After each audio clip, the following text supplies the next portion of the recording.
Marvel's Spider-Man 2 was announced back in 2021, and since then, a lot of people have had nothing but high hopes for this game.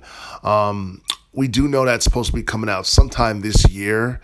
The anticipated release date for Marvel Spider-Man 2 is unknown, but it's expected to be released sometime in May of 2023. And I'm crossing my fingers and hoping that doesn't get pushed back because I'm so sick of video games being heavily advertised for a certain release and then getting pushed back. It made more sense when that happened during COVID back in 2020, 2021. But, things are a little bit different. A lot of people aren't really talking about COVID right now. And I do expect that we're supposed to get this game before the end of the year. Like, I read somewhere that was supposed to be released sometime in May, and then I read another report that the game was supposed to be released sometime in fall of 2023. Nonetheless, as long as it comes out before the holiday season in Q4 of 2023, I'm cool with that. But this is going to be the highly anticipated sequel to the Marvel Spider-Man game that came out for the PS4 back in 2018. And that game just so happened to end up becoming the best-selling video game for the PS4. It reached at least 20 million in terms of sales. It surpassed the like of God of War, Horizon Zero Dawn, Cyberpunk, you name it. That game was way more successful than it had any business being, and it was very popular. It's still very popular to this day. And as far as the sequel, Marvel Spider-Man 2, a lot of people really don't know what to expect. There hasn't been too much detail on what the story for the game is going to be about. But we learned the other day that basically we're supposed to be getting a prequel comic that's supposed to be released, and it's supposed to be like a prelude to Marvel Spider-Man 2, and that's something that a lot of people are excited about. And I do feel that the comic book can give us more insight in terms of what to expect.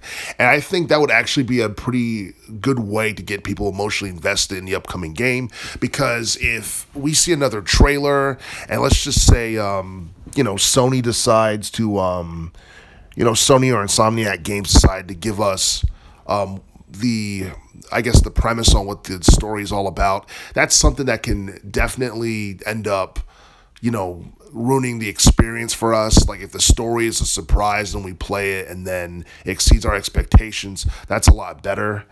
And I don't think we actually got any official gameplay footage. I mean, there's been like a trailer for it where you saw, Peter Parker, Miles Morales, and Venom, but we haven't seen any actual gameplay footage, and I'm expecting that we're going to get that sometime within the next couple of months. I was expecting it to appear at E3 2023 this year before it got canceled, but I have no idea when we're going to get gameplay footage for this game, and I was actually quite shocked when E3 got canceled, and a lot of people feel like this might be the end of E3 2023, and I heard plans that there's supposed to be an E3 event next year in 2024, but, at this point, why bother? If Sony, Microsoft, and Nintendo didn't want to attend this year's E3 event, why bother doing the 2024 event? But as far as Spider-Man 2 is concerned, a lot of people have high hopes for this game, and it's going to be a PlayStation 5 exclusive based off of what I know, and I think that's that's something that can work for its advantage, because PlayStation 4, which came out back in 2013, I believe. Basically, PlayStation 4 has had a lot of success with first-party only games. Like the Marvel Spider-Man game from 2018 was first-party only and managed to sell 20 mil. And a lot of people didn't expect that to be the case, considering the fact that the PlayStation 4 was not backwards compatible. The PS5 is backwards compatible, but the thing is, this game is going to be a PS5 exclusive. And as you already know, PS5 consoles are flying off the shelves. So, obviously, the sales of PS5 is obviously not going to be an issue. I do feel that with with Venom in this game, it's going to make things more intriguing because the Miles Morales game was really popular and it had a ton of commercial success following its release during the latter part of 2020. So, like, Spider-Man right now is like the best thing that Marvel has going for it.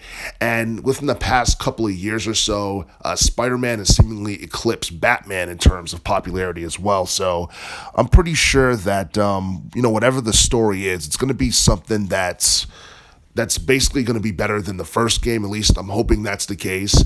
And I feel that with this game, we're going to get everything that we got in the first game in terms of quality, in terms of, music score, in terms of gameplay, all that stuff dialed up a notch.